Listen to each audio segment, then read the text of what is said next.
દર્શક મિત્રો નમસ્કાર. રોજ સવારે બળકો નવી નવી વાત લઈને આવતું હોય છે. આજથી થોડાક સમય પહેલા બળકોની અંદર એક વિષય ચાલ્યો હતો કે બાયડ તાલુકા અને અરવલ્લી જિલ્લાની અંદર ડુપ્લિકેટ દસ્તાવેજોને લગતી ગરબડ વગેરે પ્રકારના જમીનને લગતા પ્રશ્નો થતા હોય છે અને ઘણા બધા ફ્રોડ પણ સામે આવ્યા હતા. પરંતુ ક્યાંક ને ક્યાંક કોઈક ને કંઈક રંધાઈ રહ્યું હોય તેવી પરિસ્થિતિ થઈ રહી હતી. ત્યારે આજે જ બાયડ ખાતે મામલતદાર ઓફિસ ખાતે ખેડૂતોનું એક ટોળું અમને જોવા મળ્યું અને એ ટોળામાં જોતા અમને પણ ખબર પડી કે આવી જ કંઈક જમીનને લગતી વાત છે. ત્યારે અમારી ટીમ સાથે અમે પહોંચ્યા છે એ બાયડ મામલતદાર ઓફિસ ઉપર અને વાત જાણીએ કે શું થઈ રહ્યું છે આ જમીનની બાબતોમાં અને કેવા પ્રકારના ફ્રોડ કે કેવા પ્રકારના દસ્તાવેજ થઈ રહ્યા છે એની માહિતી આપણે મેળવવાના છીએ. વડીલ, આપનો પરિચય આપશો? હું ડીઆર જાદવ, કિસાન સભા અમારું જે ખેડૂતોનું સંગઠન ચાલે છે એના આગેવાન છીએ. મોડાસાથી આવું છું.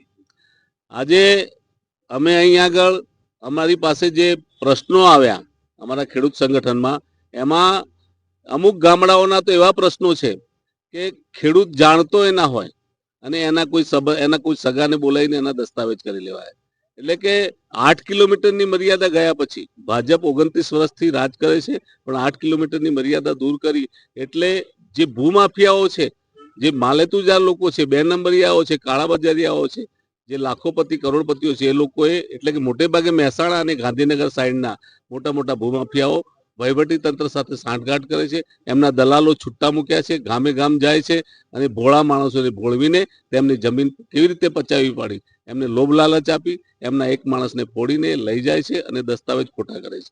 એવો જ અમારો આકોડિયા ગામનો સવાલ છે, સિણોલ ગામનો સવાલ છે, ચોરીવાડ ગામનો સવાલ છે. આ બધા પ્રશ્નો આવ્યા છે, અમે ઉજાગર કરવાના છીએ અને આજે આ આવેદનપત્ર મુખ્યમંત્રીને સંબોધીને આપ્યું છે અને એમાં અમે કીધું છે કે જે બોગસ દસ્તાવેજો થયા છે એ દસ્તાવેજો રદ કરવા જોઈએ.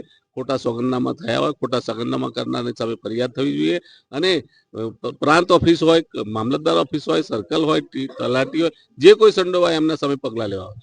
જમીન માફિયાઓ સામે કડક પગલાં લેવા માટેની કિસાન મહાસભાની એક માંગણી છે અને એને લઈને મુખ્યમંત્રીના સંબોધતું એક આવેદન પત્ર પણ આજે આપવામાં આવ્યું છે. પણ કેટલાક એવા વ્યક્તિઓ છે કે જે આ જમીન માફિયાઓના કાંડનો ભોગ બન્યા છે. એવા કોઈ ખેડૂત અમારી પાસે છે. આપ કયા ગામથી આવો છો? શું બન્યું આપની પાસે? મારું નામ પ્રતાપસિંહ પરમાર, સિનોલ ગામ. અમારો બાબત એવી છે કે સિનોલ સર્વે નંબર 847 જેમાં વિભાજન થયું તે સંયુક્ત ખાતેદારોની સંમતિ વિના ખોટા સોગંદનામાના આધારે વિભાજન થયેલું છે અને તેમાં એની વિભાજનમાં નોંધમાં જે કાગળો વપરાયા એમાં સોગંદનામાની નકલો માગી માહિતી અધિકારના કાયદા મુજબ, તો પણ અમને મળતી નથી. એટલે જેથી આ કાગળો ગાયબ થયા છે, ક્યાં છે તે ખબર પડતી નથી. તેની પણ તપાસ થવી જોઈએ. બીજું, નોંધ નંબર 11/6/18 1925 રોજ 30 લાખનો બોજો હોવા છતાં ખોટા સોગંદનામા રજૂ કરી અને મંજૂર કરવામાં આવે છે, તેની પણ તપાસ થવી જોઈએ. અન્ય કોઈ ખેડૂત અહીંયા હતા કે જે ભોગ બન્યા હતા? જી, આપ સોલંકી કામલેરી સોલંકી પ્રભાસીભાઈ, અમારી જમીન આકોડિયા સીમમાં આવેલું છે. એ હવે અમારું સંયુક્ત ખાતું છે. સંયુક્ત ખાતામાં અમે 2-4 જણે વેચી મારી છે. અમને કોઈ પૂછવામાં નહીં, અમને કશું કહેવામાં નથી આવ્યું. અને એ અગાઉ અમે 10 દિવસ પહેલા બધાને ભેગા કર્યા ખાતેદારો. એ લોકો બધા અમારા પાસે આવ્યા. અમે એવું કહી દીધું કે ભાઈ તમે ખાતા નંબર તમારે જે ફોનની હોય જુદું પાડી અને અલગથી તમે વેચી શકો છો, પણ એ કરવામાં આવ્યું નથી. 10 દિવસની અંદર એ લોકો દસ્તાવેજ કરી દીધો અને પછી અમને જાણવામાં આવ્યું કે ભાઈ આ હકીકત શું કરીશ આ લોકો એમ. ચતુર્સીમાં અંદર દાખલ કરેલી નથી, ચતુર્સીમાં નહીં બતાવેલી. બરોબર. આ જે પ્રકારના જે આ કેસ બન્યા એમાં કોઈ પોલીસ ફરિયાદ કરવામાં આવી હોય અથવા તો એ માટેનો કોઈ પ્રયત્ન કરવામાં આવ્યો હોય, લેન્ડ ગ્રેબિંગ માટેનો કોઈ પ્રયત્ન? અત્યારે અમે માહિતી બધી ભેગી કર્યા છીએ અને સંપૂર્ણ માહિતી આવ્યા પછી અમે જે આમાં સંડોવાયેલા છે તમામની સામે પોલીસ ફરિયાદ કરવાના છીએ.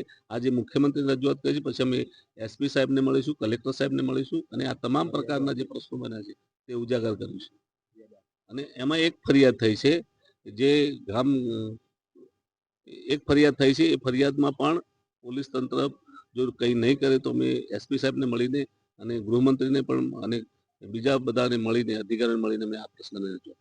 સક્રિય થયેલા એ ભૂમાફિયાઓ સામે પગલાં તો લેવા જ જોઈએ, કારણ કે આ કિસાન મહાસભાનો મુદ્દો નહીં, આ અમારા ગુજરાતના ખેડૂતોનો મુદ્દો છે. ગુજરાતના ખેડૂતોને પોતાની જમીનથી હાથ ધોવા પડે એવું તો ના જ થવું જોઈએ, કારણ કિસાન એ જગતનો તાત છે અને જો જગતના તાતને આવી રીતે દુઃખી થવું પડે એ ખોટું છે. સરકારે પણ આ બાબતે પગલાં તો લેવા જ જોઈએ.